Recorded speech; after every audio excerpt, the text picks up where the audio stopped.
Assalamualaikum warahmatullahi wabarakatuh. Shadaqallahul adzim. Kita meneruskan soal parameter kemusliman, kekafiran, kemusyrikan dan sebagainya. Tapi kita mengeksplorasi wilayah-wilayah tema dan skala yang mulai agak sedikit melebar. Misalnya salah satu bentuk syariat mahdhah itu adalah kita sholat menghadap Ka'bah. Ini juga sudah menjadi bahan pertentangan bahwa kita harus punya presisi sedemikian rupa sehingga masjid-masjid dikasih garis-garis 24,5 derajat barat ke arah utara dan seterusnya, seolah-olah kita bisa benar-benar menghadap Ka'bah. Tapi kalau Anda menghitung bujur dan lintangnya, susah juga kalau menghadap Ka'bah.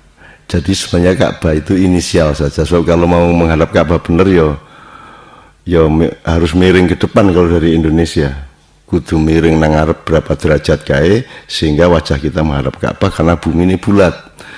Seandainya bumi ini rata, masih mungkin itu kita menghadap Ka'bah. Jadi aslinya tidak mungkin ada presisi material atau presisi teknis menghadap Ka'bah.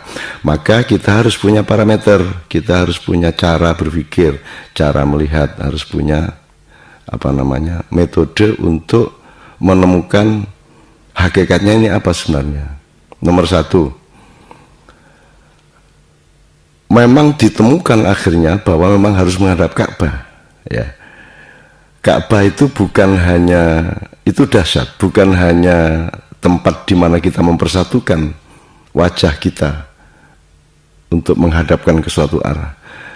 Akhirnya ditemukan bahwa memang Nabi Ibrahim dulu itu terbimbing oleh Allah untuk membangun Ka'bah di pusat, gampangnya titik nolnya dunia. Bahkan kemudian ditemukan bahwa seluruh galaksi dan alam semesta ini titik pusatnya adalah Ka'bah. Dan itu tidak mungkin diteliti secara ilmiah. Dan kalau menunggu penelitian ilmiah, maka baru sekarang orang menentukan Ka'bah. Sehingga semua nabi-nabi dulu malah tidak menghadap Ka'bah. Itu ada penemuan seperti itu. Tapi tidak berarti Ka'bah itu Allah. Jadi kalau saya sholat menghadap Ka'bah, bahkan saya sholat di Masjidil Haram, ngarep dewe, paling depan softnya, di depan Ka'bah, orang bisa menuduh, alah orang Islam juga nyembah berhala. Nah, kita kan tidak nyembah Ka'bah. Nah, sekarang orang lain yang nyembah patung itu, kalau dia mengatakan, loh saya tidak nyembah patung kok, saya itu menyembah sesuatu yang agung, yang maha besar, yang saya lambangkan dengan atau melalui patung ini. Sama dengan orang Islam melambangkan kebesaran itu dengan Ka'bah. Nah, itu bisa juga ada perdebatan seperti itu. Tapi intinya adalah bahwa kita menghadap kiblat itu, kalau saya menyebutnya itu, yaitu Allah menentukan titik administratif supaya orang bisa mempersatukan arah wajahnya di seluruh dunia. Tapi kita tidak menyembah Ka'bahnya, sehingga Ka'bah itu memang suci, tapi tidak usah dituhan-tuhankan, tidak usah disakral-sakralkan sampai seolah-olah kainnya itu berkah sampai kita sobek-sobek, kita bawa pulang kejadian jimat terus digawe bungkus ake kan gitu. Nah,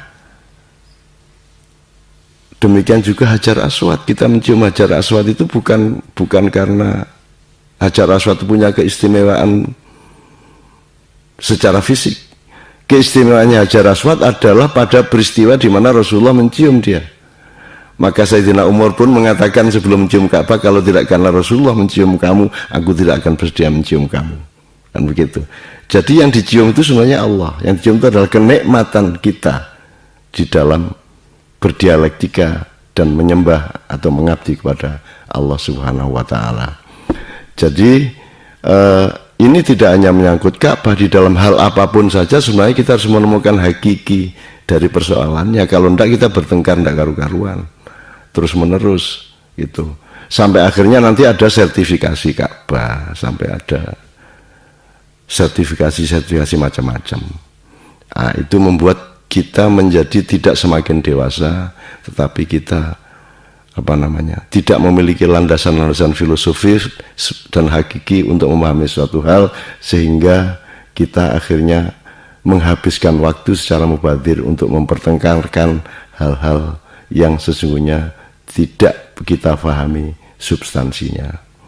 Jadi bapak-bapak ibu sekalian, omongan saya ini juga sekali lagi jangan dipercaya, karena yang justru saya inginkan dengan omongan ini adalah Anda percaya kepada Allah dan memahami Allah. Seandainya Allah dulu nyuruhnya ke Candi Borobudur, ya kita ngadap Candi Borobudur, terserah Allah gitu. Jadi saya mohon dengan sangat kita memperkecil pertengkaran-pertengkaran yang tidak-tidak, dan memperbesar hikmah dari segala perbedaan kita itu, sebagaimana Allah selalu mengatakan ud'u ila sabili rabbika bil hikmah wal mau'izatil hasanah wajadilhum billati hiya ahsan. Shadaqallahul adzim. Assalamualaikum warahmatullahi wabarakatuh.